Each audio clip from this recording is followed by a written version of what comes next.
అన్నా విశ్వాంబర సాంగ్ వచ్చింది కదా చిరంజీవి గారిది, ఎలా ఉందండి సాంగ్? ఎలా ఉంది? జై శ్రీరామ్. నిజంగా సినిమా ఆ సాంగ్ రిలీజ్ అవుతుంటే ఒళ్ళు గగ్గురు పొచ్చిందండి నాకు. నిజంగా అంత వినలేని సంతోషం. ఆ చిరంజీవి గారు చిన్న ఆంజనేయ స్వామిని భుజంపై ఎక్కించుకుని నడిచి వస్తుంటే ఇంకా అతను ఎంత అందంగా ఉన్నాడండి. 70 సంవత్సరాలు. ఒకప్పుడు మా పెద్దలు చెప్తుండేవారు, ఆంజనేయ స్వామి ఆశీస్సులు ఉంటే నిత్య యవ్వనంగా ఉంటాం రా మనం. ఆ ఆంజనేయ స్వామి ఆశీస్సులు మెండుగా ఉన్నట్టున్నాయి చిరంజీవి గారికి. చాలా చిన్న కుర్రోళ్ళ ఉన్నాడు ఆయన. చాలా అద్భుతంగా ఉంది. అలాగే ఈ సినిమా సంచేషణలు సృష్టిస్తుంది.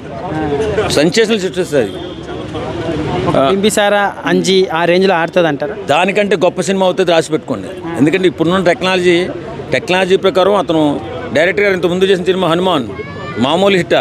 ఆయన హనుమంతుడిని నమ్ముకున్నాడు. ఆయనకి ఎప్పుడు ఓటం అనేది ఉండదు. కాబట్టి ఈ cinema sensation cinema, pan India movie ఇది.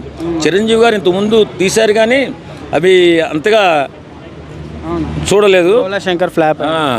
ఇప్పుడు వస్తుంది చూడండి, హనుమంతుడి పేరు మీద వస్తుంది ఇది.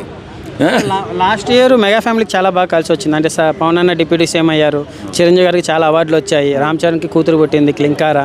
సో చాలా బాగా కలిసి వచ్చింది. ఈ సంవత్సరం ఎలా ఉండబోతుంది మెగా ఫ్యామిలీ? బ్రహ్మాండంగా ఉండబోతుంది ఈ సంవత్సరము. పవన్ కళ్యాణ్ గారు చేస్తున్న కార్యక్రమాలు కూడా చూడండి. వాళ్ళ ఫ్యామిలీ అంతా కూడా ప్రజాసేవ కోసం. ఇప్పుడు చిరంజీవి గారు కూడా రాజకీయాల్లోకి రమ్మని చాలామంది అడుగుతున్నారు. చిరంజీవి గారు ఏం చేశారు? ఇంకా రాజకీయాలకి స్వస్తి చెప్పి ప్రజాసేవ చేయాలి అనే ఆలోచనకు వచ్చారు ఫస్ట్ చిరంజీవి గారు. ఈ సినిమా సంచేషణలు సృష్టిస్తుంది, రాసి పెట్టుకోండి మీరు కావాలంటే. మన వచ్చిన పెద్ద గ్లిమ్స్ కూడా బాగుంది అంటున్నారు. సో రామ్ చరణ్కి ఎలా ఉండబోతుంది? చాలా చాలా చాలా చాలా పెద్ద, అది ఒక అద్భుతమైన చరిత్ర. 1990 అప్పుడు జరిగినటువంటి రాజకీయాలు గేమ్స్ని మిళితం చేసుకుని తీసుకున్న సినిమా చూడండి. ఎంత బాగుంటుందంటే ఆ సినిమా అంత బాగుంటుంది. ఇటు రోల సేవ్ చెప్తుంటారు కానీ ఆ సినిమా 1990 ఆ కాలంలో జరిగిన సినిమా కాబట్టి మనందరికీ కూడా ఒక కథలాగా అనిపిస్తుంది. ఒక అద్భుతమైన కథలాగా అనిపించి ఆ సినిమా సెన్సేషన్ కాబోతుంది. చిరంజీవి గారు ఎలా ఉందండి 70 సంవత్సరాల ఏజ్లో? ఆ గ్లామర్ కానీ ఆ డ్యాన్స్ కానీ పాపం అలాంటి హీరో ఉన్నారంటారా? ఒక రజనీకాంత్ అలా ఉన్నారా అంటే చెప్పలేం కానీ వాస్తవంగా ఇంత గ్లామరస్గా ఉండడం మాత్రం చాలా కష్టమే. ఆ మెయింటెనెన్స్ ఎలా చేయగలుగుతారండి ఆ వయసులో? నిజంగా చిరంజీవి గారు సినిమా కోసమే పుట్టిన మహానుభావుడు ఆయన.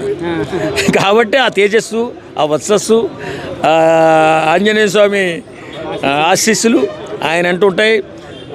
విశ్వంబర మామూలు హిట్ కాదు, సెన్సేషనల్ హిట్ అవుతుంది. Thank you.